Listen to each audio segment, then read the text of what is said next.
Welcome back to my another video of my vlog channel. Next part में आपका स्वागत है। और देखिए चाय पीने के लिए मैंने इसको ऑन कर दिया है ठीक है। और खीर अभी भी मेरी स्टिल बन रही है। आपको मैं ऐसे ही वीडियोस अब देने वाली हूँ क्योंकि और इसके अलावा मेरे पास कोई रास्ता नहीं है क्योंकि बहुत ज़्यादा एडिटिंग नहीं कर सकती हूँ। सो यहाँ पर मेरा जो आरओ है ना वो बहुत ज़्यादा हैवी ऐसे आवाज़ कर रहा है। आप देख सकते हो, सुन सकते हो, आवाज़ कर रहा है। सो क्या कोई मुझे बताएगा कि जब आरओ इतनी तेज़ आवाज़ करता है तो उसके पीछे का रीज़न क्या होता है? Can you explain guys?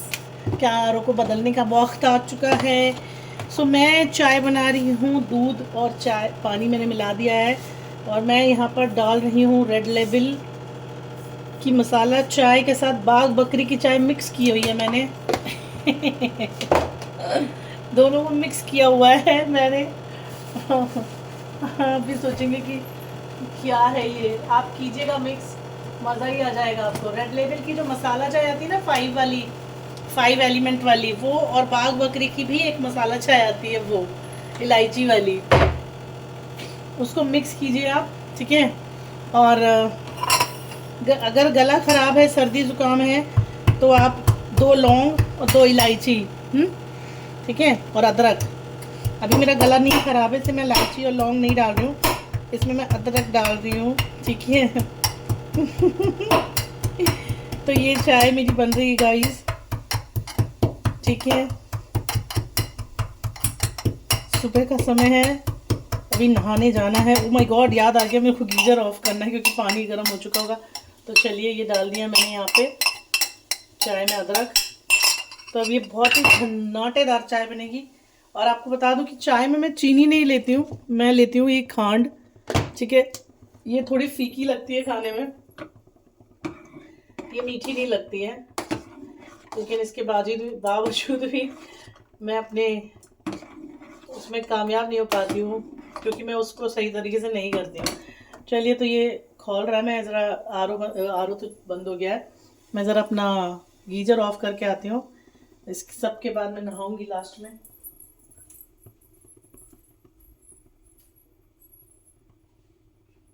आप सोच रहे होंगे कि पायलों की आवाज़ कैसे आ रही है, तो मैंने पहनी हुई है पायल, जी हाँ, जिसमें लगे हैं घुंघरू और पायल की आवाज़ आ रही थी। तो यहाँ पे चाय बन रही है, एक तरफ खीर बन रही है, एक तरफ सब्ज़ी मेरी कट गई है। तो चलिए अब बढ़ते हैं नेक्स्ट स्टेप की ओर। देखो क्रॉकरीज को ना मांजना पड़ेगा, मुझे धोना पड़ेगा क्योंकि जो हमारी जो मेड है वो उस लेवल पे काम नहीं करती है। तो इनको मुझे ढंग से खुद ही धोना पड़ेगा क्रॉकरी को। और इसके अलावा तो मेरे पास तो क्रॉकरी के साथ साथ निकाल लिए हैं मैंने 2 कैसरोल, और इनमें सब्ज़ी रख लेंगे, एक में रायता रख लेंगे। तो ये कैसरोल मैंने निकाल लिए हैं यहाँ पे।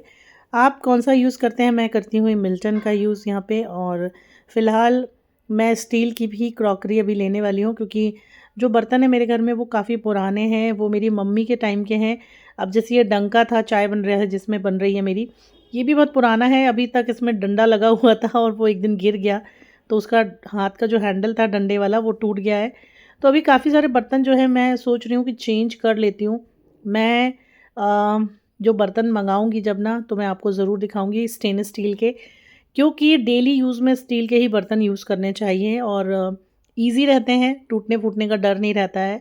और अगर जैसे कि मैं बहुत ज़्यादा केयर नहीं कर पाती हूँ चीज़ों की, मतलब जैसे बाई लगी है मेरे यहाँ काम वाली, तो अब ऑब्वियसली यार वो चीज़ों को क्या करती हैं, वो तोड़ ओड़ देती हैं कई बार। जैसे अगर हम स्टील के बजाय अगर हम कांच के बर्तन यूज़ करना शुरू कर दें, तो या तो खुद धो उनको, खुद साफ़ करो, खुद सही से रखो। कप भी आपके ये मान के चलो कि अगर आपने एक कप आज ख़रीदा है, वो 2 महीने तक चलेगा नहीं चलेगा इसकी कोई गारंटी नहीं होती है। तो इसीलिए स्टील के यूज़ करना ज़्यादा बेटर रहता है। बाकी कप वगैरह में तो चलो चलता है, पर प्लेटें नहीं चल सकती। मुझे मालूम है कि एक अगर मैं ये प्लेट निकाल लूँगी डेली यूज़ में तो वो टूट ही जाएँगी क्योंकि मैं खुद ध्यान नहीं रखती हूँ, मतलब मैं बर्तन नहीं धोती हूँ, बाई पे ही मैंने छोड़ा हुआ है ऐसी वजह से। लेकिन अब जब कोई मेहमान आते हैं तो मुझे खुद करना पड़ता है उस समय, तो मैं निकालती हूँ, धोती हूँ और फिर मैं उसको रखती भी हूँ। तो यहाँ पे मैंने 2 आलू लिए हैं क्योंकि बनानी है मुझे गोभी की सब्ज़ी। तो गोभी की सब्ज़ी में 2 आलू डालेंगे और बनाएंगे मसालेदार गोभी। यहाँ पे चाय मेरी लगातार बन रही है, टमाटर भी मैंने निकाल लिया है और टमाटर मैंने क्यों निकाला था ये मुझे याद ही नहीं आ रहा है। चलो देखते हैं।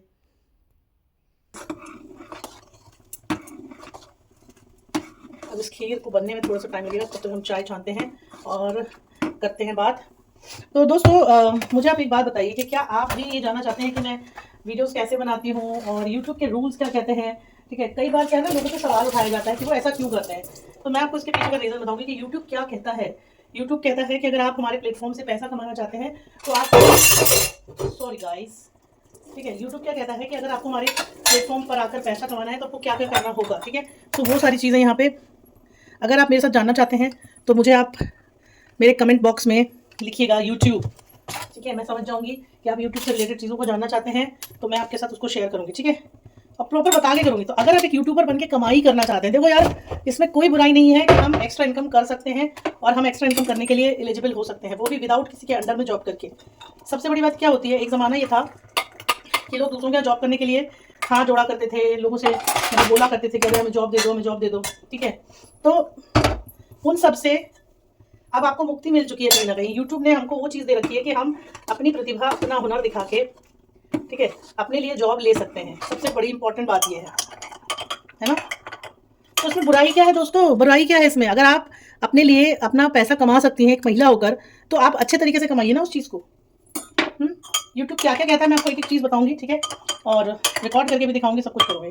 तो यूट्यूब की पॉलिसीज़ के बारे में मैं आपको जल्दी से जल्दी बताने वाली हूँ, लेकिन आपको कमेंट बॉक्स में यूट्यूब लिखना होगा। और चलिए एक काम और कर लेते हैं चलते चलते।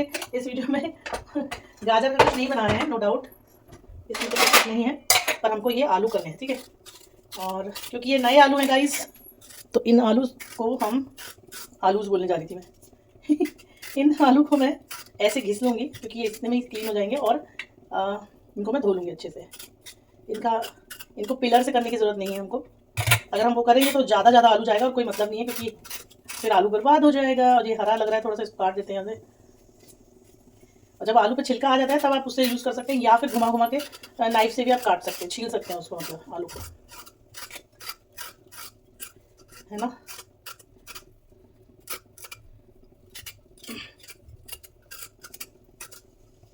ठीक है, तो ये 2 आलू हमारे हो चुके हैं।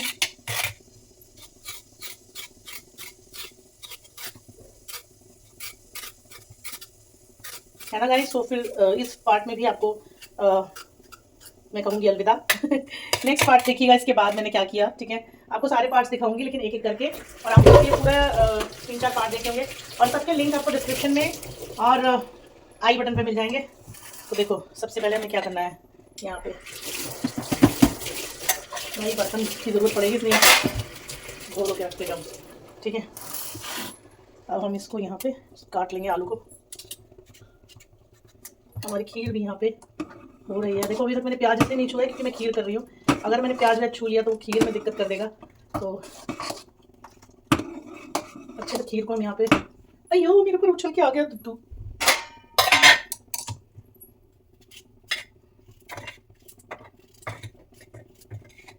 आलू को हम काटेंगे बड़े बड़े साइज में, थोड़े ना कि बहुत छोटे नहीं, मतलब भुजिया साइज में नहीं काटते हैं, काटती हूँ मैं सब्जी को, मैं काटती हूँ मीडियम साइज में। ठीक है, कुछ इस तरह से हम काटेंगे। तो इसमें हम 2 आलू डालेंगे। 5 लोगों के लिए 2 आलू ठीक नहीं है, चलो एक डाल ही देते हैं एक्स्ट्रा। पूछो क्यों, बिट्टू खाएगी ना मेरी, बिट्टू आलू ही मांगेगी।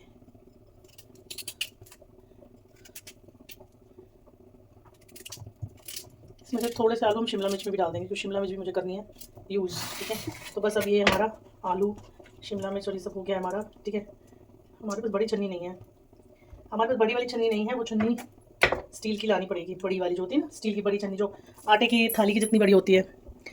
तो फिर नेक्स्ट पार्ट में दोस्तों मैं आपको दिखाऊंगी कि हम बनाने जा रहे हैं गोभी आलू की सब्ज़ी, और खीर हमारी ऑलरेडी बन रही है। तो चलिए मिलते हैं नेक्स्ट पार्ट में।